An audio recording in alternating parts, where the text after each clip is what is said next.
Hi, Pastor Nathan Decker with your hashtag Better Together devotion for today. And I'm talking about temptation this week and ways that we get tempted. So, a lot of times, temptation happens because we are not where we're supposed to be, or we're not doing the things that we're supposed to be doing. In the Bible, there's this wonderful story of David and Bathsheba in 2 Samuel chapter 11. David is the king of Israel, and the story begins literally saying it's springtime, this time of year that kings go out to wage war and battle with each other.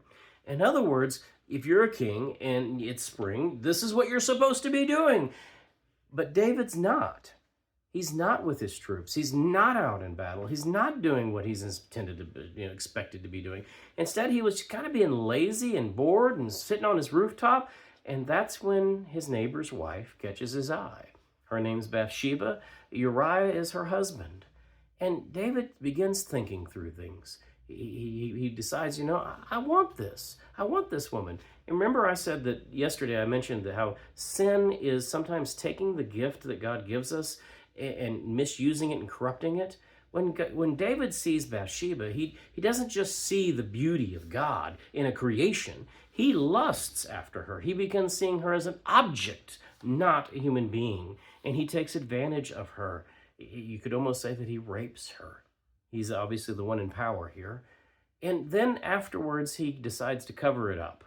He's not doing what he's supposed to be doing yet again, because this whole thing is breaking down. He now has to hide the fact that this happened. But she becomes pregnant, and he tries to get Uriah to lay with her, but that doesn't work because Uriah is a soldier, and he feels like he should be on the battlefield. Remember where David was supposed to be? And then he decides eventually to make sure that on the battlefield, Uriah is murdered by proxy.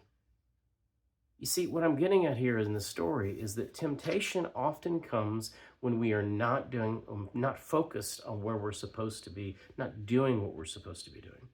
If you have an issue, an addiction, a problem, you don't want to be bored. You don't want to have those moments where you're not are focused on something healthy, focused on something good, because you're going to give in if you're in a moment of weakness or a moment of boredom.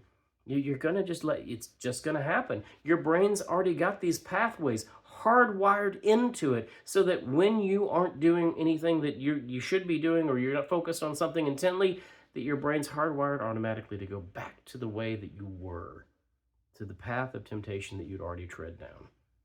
So if you want to combat temptations, one of the ways that we have to do this is we have to start focusing on something good. We have to replace the brain neural pathways that lead us to the temptation with a new pathway, a new project, a new thing, and make sure that it's something that's healthy and productive and wonderful. You have to find a new thing to replace the old thing. You have to find a new way of thinking and occupying your time and focus so that you don't wander down the path where you were or find something worse. If we do what's expected of us, if we do what's counted on of us, if we have our focus on Christ, if we have our focus on things that we should be doing, I think we'll find that we'll live better together because we're not allowing ourselves into that realm of possibility and sin.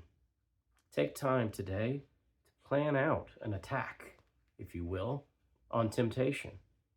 Ways that you can avoid it by not having that time to focus on it, because you're so focused on something else. Growth, spirituality, education, something good. Go with God and be strong today.